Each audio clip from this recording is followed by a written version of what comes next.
그 사람을 알려면 말을 들어보세요. 그 말투가 그 마음의 모양이니까요. 우리는 수많은 말을 듣고 또 말하며 살아갑니다. 그 중엔 따뜻한 말도 있고 차가운 말도 있습니다.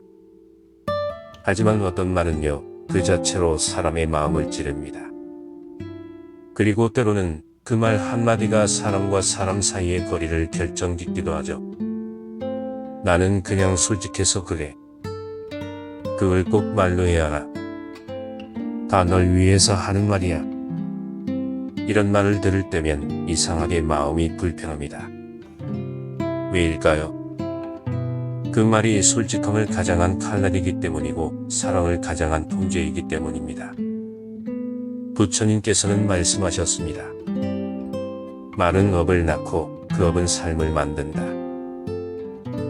어떤 말은 관계를 살리고 어떤 말은 인연을 끊습니다. 그래서 우리는 말투를 통해 사람을 분별할 줄 알아야 합니다. 지혜롭게, 단호하게 나를 지키기 위해. 오늘 이야기에서는 듣는 순간 마음이 다치는 말들, 그 말들이 가진 숨은 의도와 성격, 그리고 불교적 성찰로 그 말에서 벗어나는 법까지 함께 나누어 보겠습니다. 가까이 해야 할 사람은 말이 따뜻한 사람입니다. 가까이 하지 말아야 할 사람은 말로 나를 깎아내리는 사람입니다. 이제 그 말의 정체를 함께 들여다보겠습니다. 나는 그냥 솔직해서 그래. 그건 너니까 안 되는 거야. 솔직히 말하면 넌 별로야. 나는 거짓말 못해. 그냥 솔직해서 그래. 이런 말을 들은 적이 있으신가요? 말은 틀리지 않았을 수도 있습니다. 하지만 듣는 사람의 마음엔 큰 상처가 남습니다. 오늘 이야기의 주인공 지연씨도 그런 상처를 안고 살아왔습니다. 지연씨는 회사에서 업무 평가를 받는 자리에서 팀장이 이렇게 말했습니다. 지연씨, 다른 팀원들이랑 비교하면 솔직히 너무 부족해요. 노력은 알겠는데 결과가 없잖아요. 내가 이렇게 말하는 거 다 지연씨를 위한 거예요. 난 돌려 말 못하니까 그냥 솔직하게 말하는 거예요. 지연씨는 말없이 고개를 끄덕였지만 그날 이후 며칠 동안 퇴근 후에 혼자 많이 울었습니다. 말은 맞았지만 왜 그토록 마음이 아팠던 걸까요? 그건 말에 자비가 없었기 때문입니다. 말에 배려가 빠져 있었기 때문입니다. 부처님께서는 말씀하셨습니다.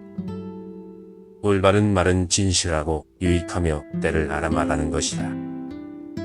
그러나 그 말이 마음을 해친다면 멈추는 것이 지혜다. 말을 참지 못하고 솔직함이라는 이름으로 누군가를 찌르는 사람은 그 솔직함의 책임도 져야 합니다. 말은 무기가 될 수 있고 수행이 될 수도 있습니다. 정말 솔직한 사람은요, 말하기 전에 한 번 더 생각합니다. 이 말이 상대를 살리는 말인가? 아니면 내 분노나 우월감을 던지는 말인가? 지연씨는 그 이후 스스로 다짐했습니다. 나는 누군가에게 솔직한 사람이 아니라 따뜻한 사람이 되어야겠다. 그리고 그녀는 말의 방식을 바꿨습니다.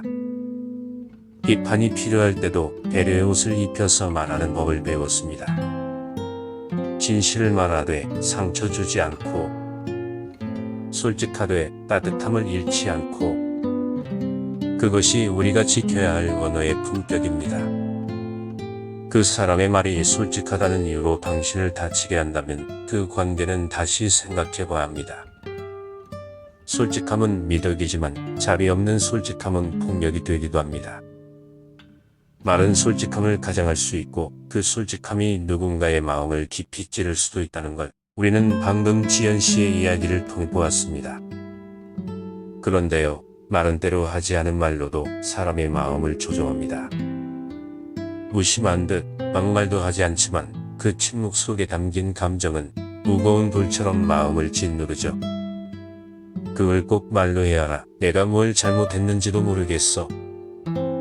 이런 말들은 말보다 더 날카로운 감정의 칼날이 되어 상대의 마음에 보이지 않는 상처를 남깁니다. 이제 두 번째 이야기로 들어가 보겠습니다. 이번에는 말하지 않음 속에 숨겨진 조종의 언어, 그리고 그로 인해 흔들리는 한 가족의 이야기를 나눠보겠습니다. 그걸 꼭 말로 해야 하라. 내가 왜 화났는지 그걸 꼭 말로 해야 하라. 뭘 잘못했는지도 모르겠어. 이 말은 어쩌면 많은 관계 속에서 반복되고 있는 감정의 방아쇠입니다. 말하지 않지만 그 감정은 상대에게 전해집니다. 그러나 그것이 바로 문제입니다. 성현 씨는 결혼한 지 4년 차 부부입니다. 아이 없이 둘이 맞춰 사는 생활은 처음엔 잔잔했습니다. 하지만 어느 날부터 아내의 표정이 달라졌습니다. 말수도 줄고 웃음도 사라졌습니다. 성현 씨는 이유를 몰랐습니다. 무슨 일 있어? 물어보면 아니야 그냥 피곤해서 그래야지만 집안엔 말 못할 긴장감이 맴돌았습니다. 말은 없는데 마음은 무겁고 숨이 막히는 것 같았습니다. 그러다 어느 날 식탁에서 아내가 터뜨렸습니다. 내가 왜 이렇게 마음이 힘든지 그걸 꼭 말로 해야 하라. 왜 항상 내가 먼저 말해야 될 성현 씨는 할 말을 잃었습니다. 그제야 지난 몇 달간 아내가 얼마나 외롭고 지쳤는지를 알게 되었습니다. 하지만 아내는 그 감정을 말로 표현하지 않았고 성현 씨는 그 마음을 알 길이 없었습니다. 말은 관계의 숨통입니다. 하지만 어떤 사람은 감정을 말로 표현하기보단 상대가 알아채주길 바랍니다. 그 기대가 충족되지 않으면 실망은 분노로 바뀌고 침묵은 징벌이 됩니다. 부처님께서는 말씀하셨습니다. 마음은 말로 열리고 말은 관계를 지킨다. 말하지 않는 괴로움은 자신도 모르게 업이 되어 되돌아온다. 감정은 말하지 않으면 상대는 모릅니다. 말로 풀지 않은 감정은 결국 폭발하게 됩니다. 그것이 바로 감정 조종이라는 고통의 씨앗입니다. 성현 씨는 그날 이후로 바뀌었습니다. 아내가 말하기 전에 먼저 물었습니다. 요즘 마음은 어때? 무슨 생각해?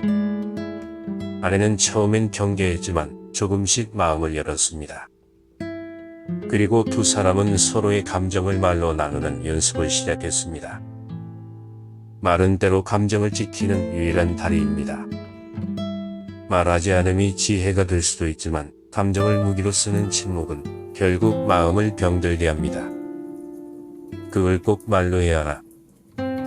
그 질문의 답은 이렇게 바뀌어야 합니다. 말을 해줘야 하라.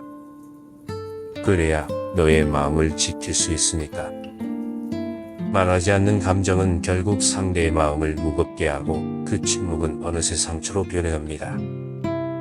우리는 그렇게 말하지 않은 말로 상처를 주고받곤 합니다. 하지만 이번엔 다른 말입니다.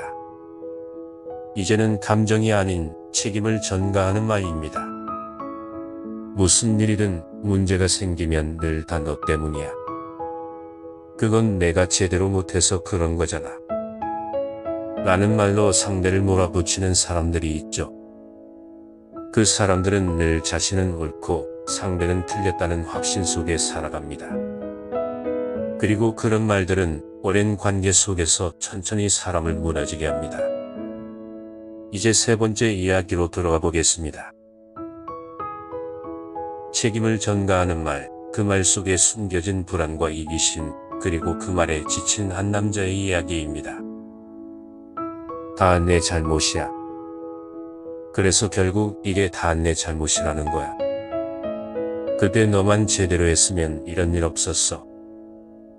늘 내가 문제야. 왜 넌 늘 그 모양이야? 이런 말을 반복해서 듣는다면 그건 단순한 다툼이 아니라 지속적인 정서적 지배일지도 모릅니다. 성수 씨는 결혼 8년 차입니다. 직장도 안정됐고 자녀도 둘, 겉으로 보기엔 평범한 가장이지만 그의 마음엔 늘 말 못할 짐이 있었습니다. 아내는 무언가 일이 잘못되면 항상 이렇게 말했습니다. 당신은 왜 늘 중요한 걸 까먹어? 지금 이 상황도 당신이 제대로 판단 못해서 그런 거잖아. 나는 정말 힘들어. 당신이 좀만 똑똑했으면 안 이랬을 텐데.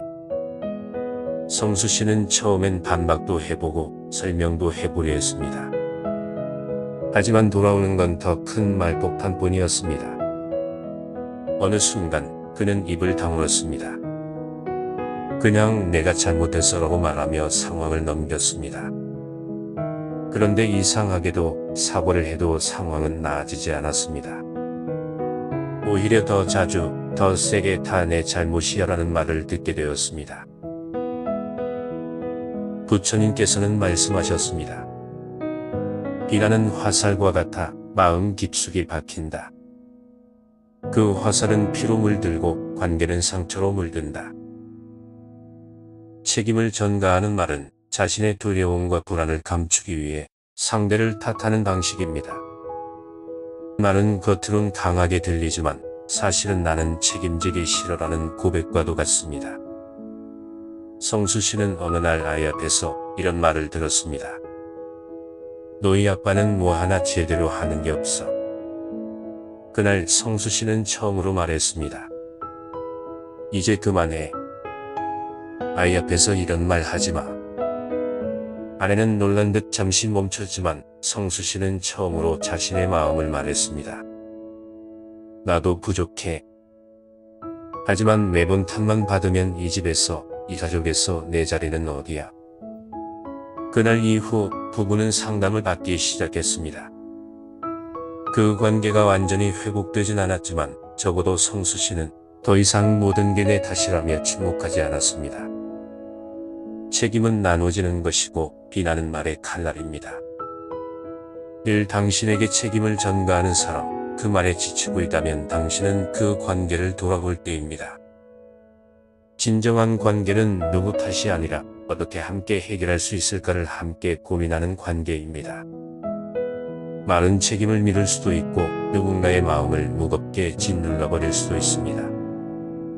다 내 잘못이야라는 말은 관계를 망치는 가장 빠른 지름길이기도 하죠. 하지만 또 다른 말은 더 무서운 상처를 남깁니다. 그건 바로 사람의 가능성을 꺾는 말입니다. 넌 원래 그래. 그렇게 해선 아무것도 못해. 넌 그냥 안 돼. 이런 말들은 비난조차 하지 않습니다. 대신 조용히, 천천히 상대의 자존감을 꺾어버립니다. 아무 말 없이 주저앉게 만들죠. 이제 이야기 4로 들어가겠습니다. 꿈을 품었던 소년, 그리고 그 꿈을 무너뜨린 가족의 말 한마디에 대한 이야기입니다. 그런 거 너랑은 안 맞아. 괜히 기대했다가 실망하지 마. 넌 그냥 평범하게 살아.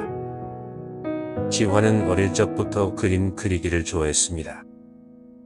학교 끝나면 곧장 미술학원으로 향했고 밤에는 그림책을 베개 삼아 잠들곤 했습니다. 그는 그림으로 사람의 마음을 움직이고 싶었습니다.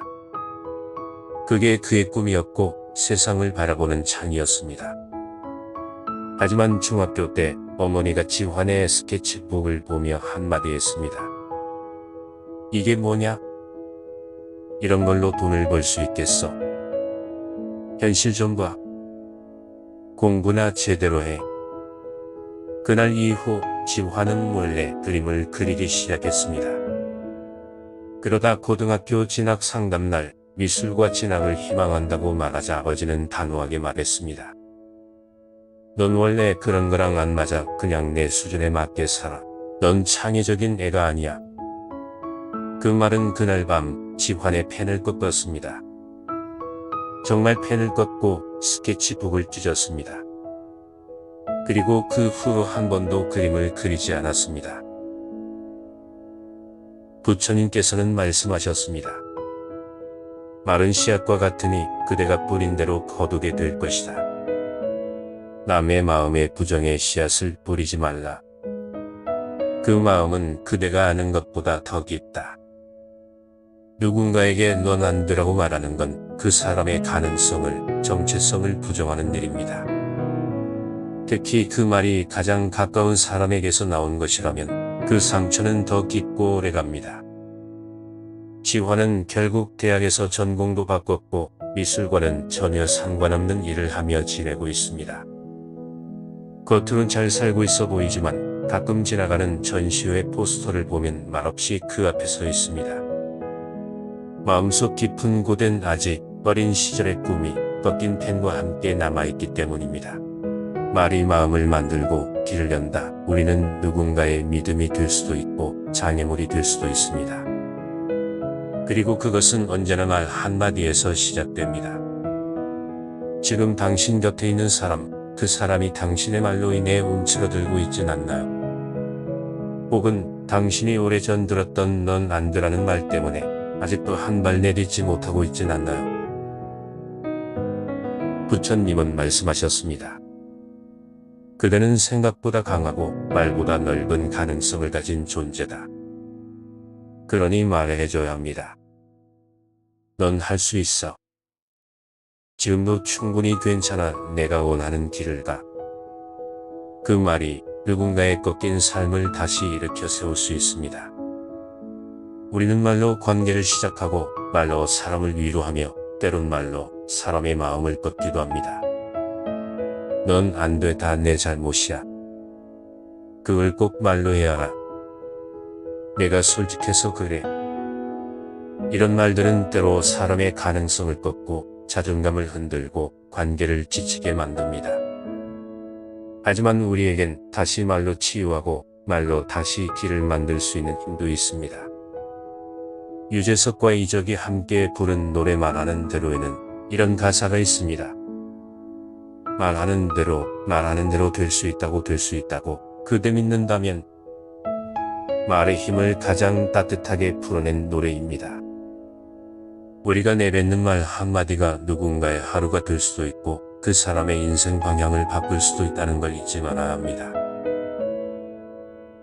부처님께서는 말씀하셨습니다. 말은 마음을 따라 일어나고 마음은 말로 길을 낸다.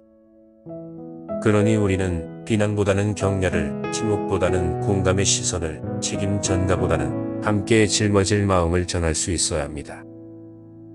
혹시 당신도 어느 순간 들었던 말 한마디에 주저앉아 있다면 이제는 그 말의 힘을 되돌려 당신 스스로에게 말해주세요. 괜찮아. 너는 나대로 충분히 잘 가고 있어. 말하는 대로 될 수 있어. 오늘 누군가에게 말해보세요. 넌 괜찮아. 넌 할 수 있어. 나는 내 편이야. 그 말 한마디가 어떤 이의 마음에 봄처럼 피어날 것입니다. 그것이 바로 에스메 언어가 바라는 세상의 말입니다. 오늘도 함께여서 고맙습니다.